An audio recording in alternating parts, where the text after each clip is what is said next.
You are listening to Influencers from the Conference Board. Welcome to Influencers. I'm Craig Carroll, Communications Institute leader here at the Conference Board, lecturer in the Jones Graduate School of Business at Rice University, and executive director of the Observatory on Corporate Reputation. Today I'm speaking with my colleagues, Colin McConnell, former Chief Brand Officer with Prudential and Senior Fellow with the Marketing and Communications Center here at the Conference Board, Steve Dowling, former Vice President of Communications for Apple and former Silicon Valley Bureau Chief for CNBC, and Kelly Semrau, former Senior Vice President, Global Corporate Affairs and Communications and Sustainability at SC Johnson, and Senior Fellow at the Marketing and Communications Center here at the Conference Board.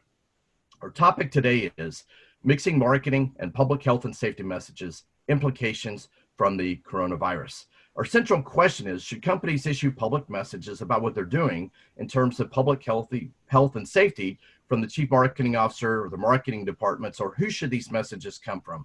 How do we give customers the reassurance that they need? We're going to look at this question from three perspectives, that of marketing, communications, and corporate social responsibility. So Colin, we'll start off with you, and we'll hear from you as the former Chief Brand Officer. Okay, thanks. And thanks for the opportunity. Yeah, it's a fascinating topic. I think we've all received some level of communication from companies that we deal with. Proactive communication, we'd all agree, is positive. Trying to get out in front of, what is obviously an important and emerging public health crisis. And, in my view, I've seen a mix of messengers, channels, and messages in terms of content and tone. And I think it's an interesting question, how companies in general should be positioning themselves and communicating, and this idea of mixing marketing and communications. And one observation, I think, is that companies absolutely should be getting out there and dealing with customers and helping them understand what they're doing to help mitigate risk, particularly industries that are deeply impacted, like travel, for example. Yeah. But the question of where you draw the line between that and marketing is an interesting question, because at the same time, business can't stop. And right. Business is hurting. And so there is a role for marketing to play. So I think it's an important and timely question. The answers are not always easy, and I think they're probably highly dependent upon context and circumstances from company to company, but there are probably some general rules that companies could follow. Right. So one of the things I see is that there seems to be this public degree to which companies are communicating, which we can find on the websites, press releases, advertisements, videos. And then there's another when they're speaking directly to their customer base by newsletters, right? So I'm thinking about a particular newsletter or a series of newsletters that several of us have gotten over the past few weeks as companies have responded, and they've just taken a range of responses here. In particular, I'm struck by ones where they're speaking out on what they're doing to show that they are trying to respond to the public health crisis, to show that it's still safe to use their product or to use their service. And as we all know, this is particularly challenging for the airline industry. Yeah, certainly. And where it might be customary for the airline industry to communicate through the CMO to frequent flyers and such, it's a tricky dance, because you absolutely have to get out in front and allay customers' concerns around the safety issue. Mm-hmm. But perhaps commingling that with the usual discourse around things like rebates and miles and credit cards is where you would draw the line. And marketing in general serves two purposes. It induces customers to do business with you, and it removes objections. And I think for most companies right now that are in an industry that's impacted acutely by coronavirus, job number one is simply remove the objection. And if you've done that, you've done your job, at least in terms of formal communications. And you can still do things around product design and pricing and all the other disciplines of marketing. But when it comes to pure communication, stick to making people feel confident that everything's being considered and every step is being taken to take care of public safety. Mm-hmm. One of the things I saw, at least in one of the newsletters I had, was that this clear demonstration of transparency, opening the door, the window, so that people could see exactly what the airlines were doing to make it safe to fly, and then ending with, "Hey, we hope to see you again on a flight sometime soon."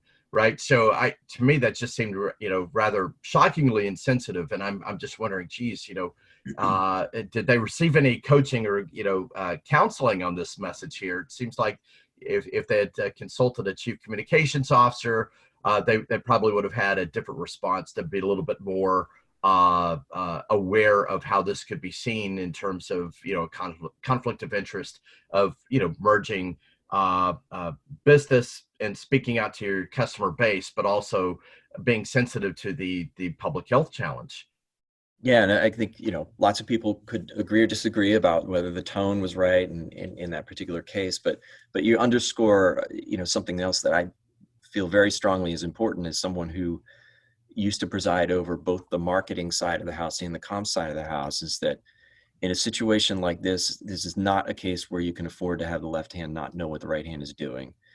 And I would highly recommend that if your organizations are not structurally tightly integrated, forming a marketing communications council around this issue. And in this particular case, I would have the CCO lead. Okay, so just to be clear, when you're speaking about the right hand and the left hand, you're speaking about marketing and communications, right? Yeah, I mean, I think the reality is that as much as we talk about integrated communications, oftentimes the legacy of companies is that they still are fairly siloed, and the CMO has pretty clear turf, and the CCO has turf, and I think it's something in general companies could do better at. And frankly, there may be a power struggle over who really has authority. Is it the CMO or is it the CCO? And in this case, I would say strongly that the CCO should lead. And it would benefit greatly from having the field of vision that comms will bring to the table.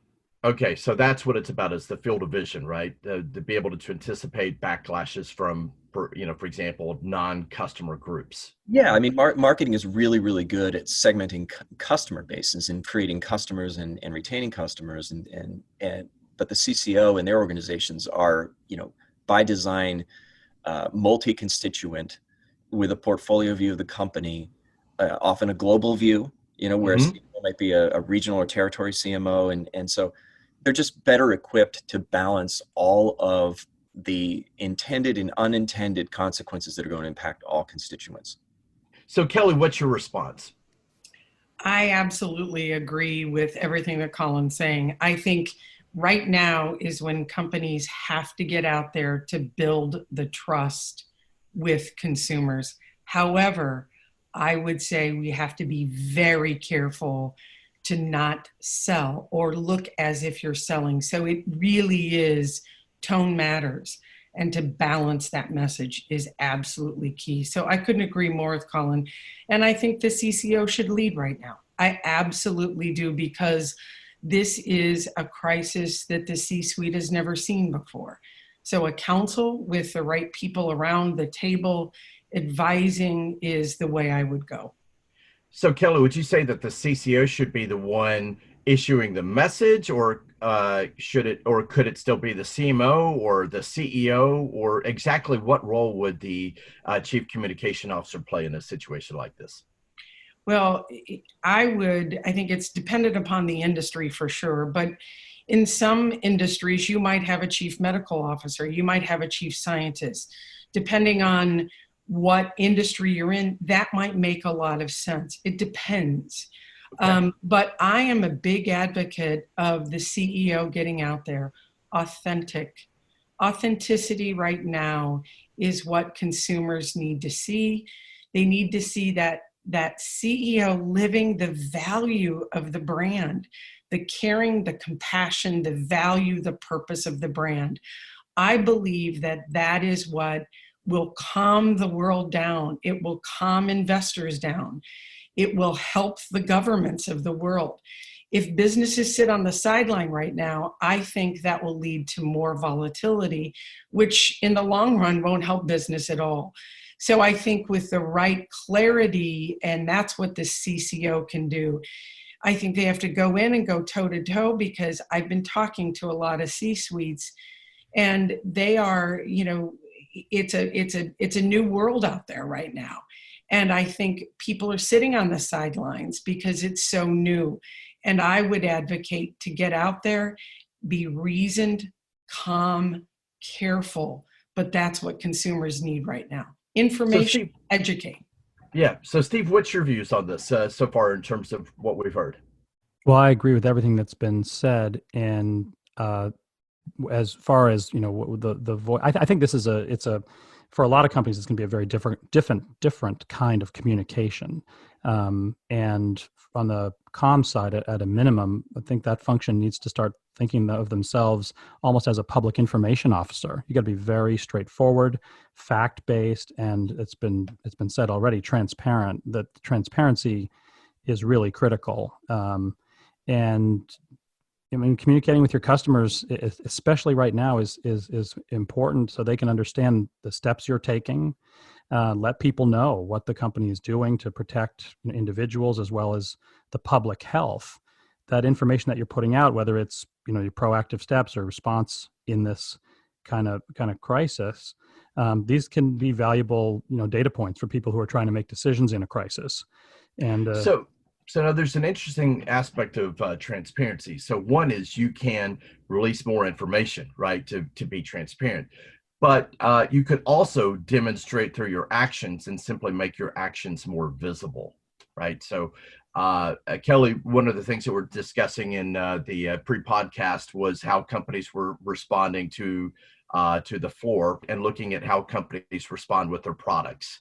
So one of the companies that I spoke with in terms of what can we do, and I absolutely said, demonstrate how you can clean your store. It's a huge brick and mortar store.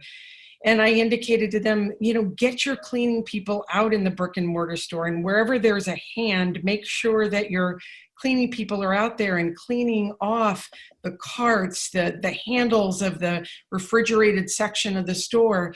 And I went to one of the stores around where I live, and their cleaning people, who I've never seen before, were out there, were gloved. They were cleaning the carts. They were cleaning off the handles of the refrigerated doors. That just built my confidence as a consumer. And I saw other people look, pause, but then went over and, got their eggs, got their milk. That's the kind of confidence we need to see right now. To me, that's a great example of transparency, right? You're actually, people are able to see it for themselves, right? You're not having to tell them what you're doing. They're able to see it firsthand. You're pairing communications with action, which is really, really important, especially in a case like this. Yeah. Right, Steve. I agree. You need to do right now. Oftentimes people don't know how to communicate in situations like that. And I always say sometimes just the process of what you're doing. And I want to compliment all the airlines. One of the airline notifications that I got, they told me exactly how they're cleaning their airplanes, exactly how they're cleaning the armrests, the trays. Now, I glossed over that, but thank you. I know exactly how they're doing it. Communicating the process is very important. And I have to say it's important to employees as well right now, because that's one factor that, businesses are going to have to keep employees' confidence up as well. So communicate the process right now is okay. So I think that this this goes to far? what we were talking about earlier about a balance here, right? What Kelly's describing is a description of a set of actions. I think, and those are really, really important so that people can make their decisions. But I think that what you need to do is let people reach those decisions. Be confident that people are going to reach the same decision as you, and maybe challenge yourself to make sure that you're doing everything so that they can. I think what you run a risk is when you cross a line and start to reach decisions for people or implore people to make a certain decision, because people are very sensitive, understandably, at this time, and you've got to give them some room to make their own informed decisions. So how do we know where that line is, Kelly? Well, and this is where I call in Colin, because this is where the line generally is between CMO and CCO, because Steve and I might argue as former CCOs that, get the information out there, let consumers make that informed choice. And this is where I would say, don't pitch too hard, don't sell too hard. But the CCO's job is to make sure that the consumers want to buy that airline seat or buy that product. For sure, that's the job of the CCO, but it's a different way in which to instill confidence or trust. It's preparing that consumer that I trust that brand or I trust that company. Let me pull it off the shelf.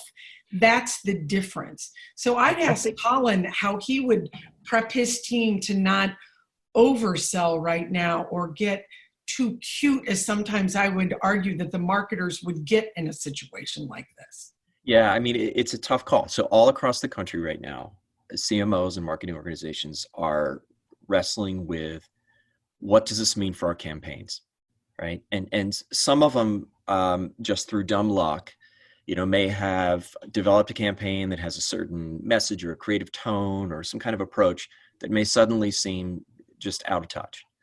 And others may be looking at the prospects for their near-term, revenue goals and saying, no matter what we do, we're just not going to hit them. So why throw good money after bad? And they're pulling out of media deals.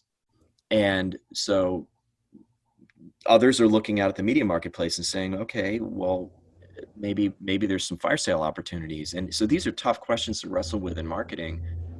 And at the same time, businesses need to continue to do business. It's not going to help anyone if suddenly they just shutter their doors. And also there's a collective contribution to a sense of panic. If suddenly businesses start to act drastically different, it disturbs what is felt as normal. And it could have the unintended consequence of making a difficult situation even worse. And so it's a tough thing in the aggregate. I would say for individual companies, kind of follow the same rubric that you might apply to your decisions and when to engage, in social issues or things like that. There's the same kind of wisdom that you're bringing to that, the same kind of people that you're bringing to the table to make those decisions to figure out whether you should be on or whether you should be off.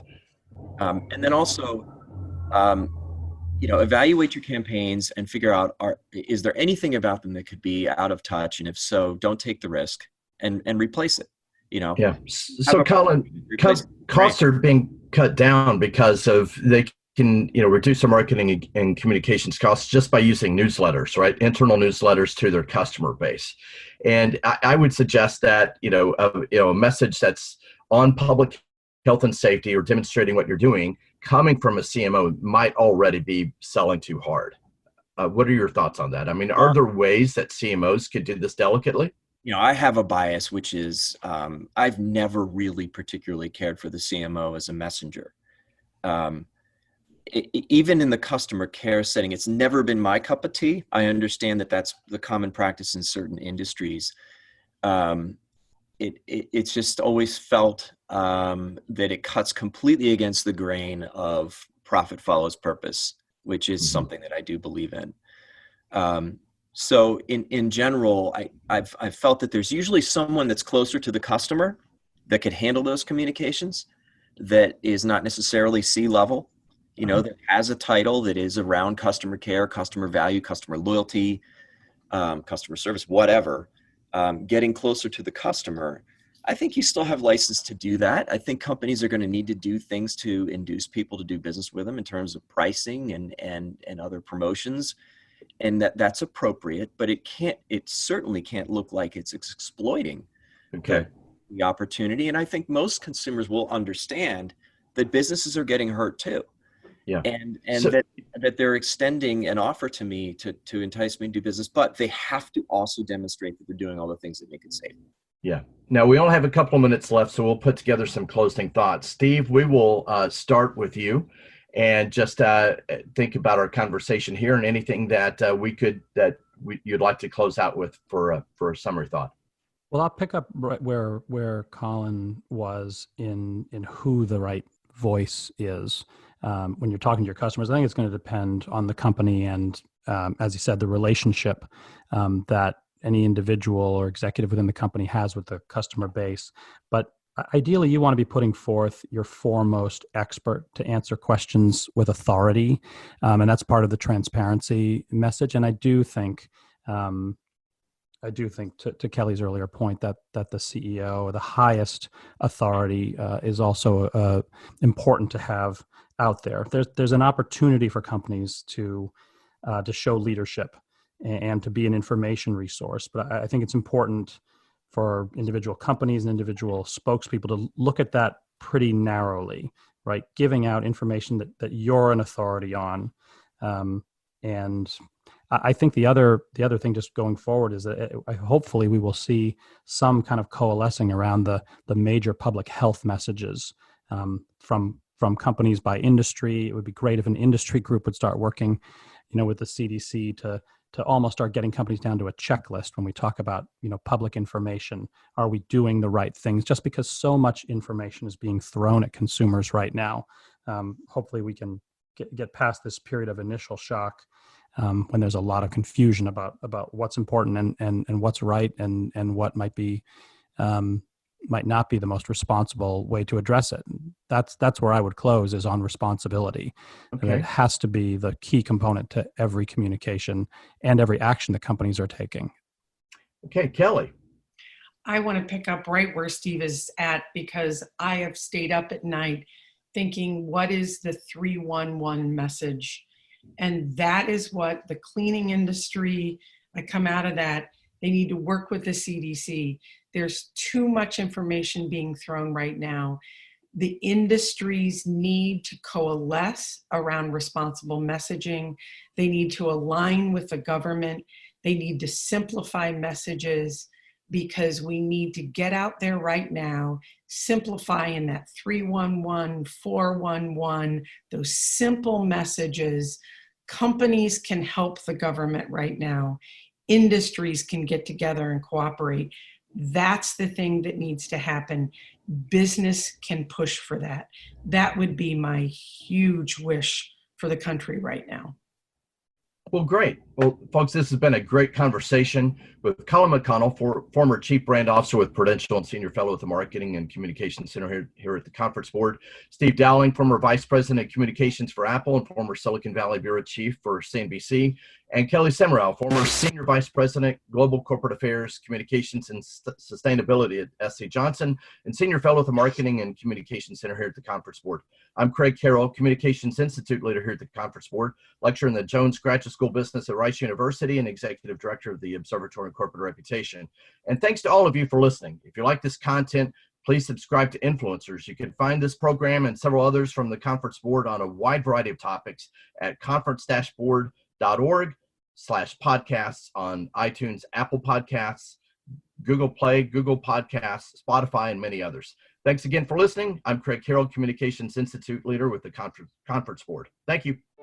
This has been Influencers from the Conference Board.